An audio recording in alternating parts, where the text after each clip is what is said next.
সবাই কেমন আছেন? আজকে পুঁইশাক পটল রান্না করব। এই যে সবার সাথে করে নিয়েই আমি আজকে রান্না করব। তো এটা আবার দেখানোর কি আছে? হ্যাঁ, এটাও দেখানোর কিছু আছে। একেকজন তো একেকভাবে রান্না করে।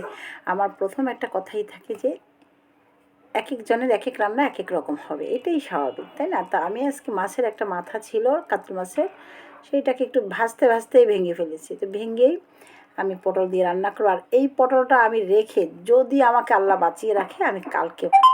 আমার খুব ইচ্ছা পটল তরকারিটা যখন বাসি হয়ে যায় তখন আমার কেন জানি ভাল লাগে পরের দিন সকালে। এটা কিন্তু আমার আর দুপুরে ভালো লাগবে না, আমার ওই সময়টাই কেন জানি এটাকে খুব মানে খেতে ইচ্ছা করে।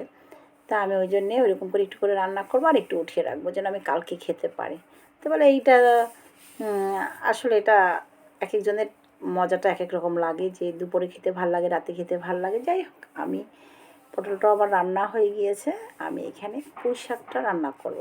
তা আজকে দুইটাই একদম ইজি রান্না, যেগুলো খেতে সহজেই মানে খাওয়া যায়। তা আমি এখানে চিংড়ি মাছ যেহেতু কম আছে, তো আমি চিংড়ি আর লোটটা শুটকি মিক্স করে পুঁই শাকটা রান্না করবো। তা মশলাটা কষিয়ে নিয়ে শুটকিটাও কষিয়েছি, তারপরে দিয়ে দিলাম ডাঁটাগুলো। ডাঁটা আর চিংড়ি মাছ একসাথে দিলাম, দিয়ে একটু মানে একটু সিদ্ধ হয়ে আসা পর্যন্ত অপেক্ষা করব।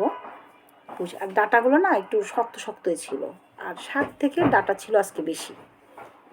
তারপরেও আমার কাছে মনে হচ্ছে একদম হালকা মশলা যে রান্নাটা হয় না, খেতে ভালো লাগে, ওই রান্নাটাই করব।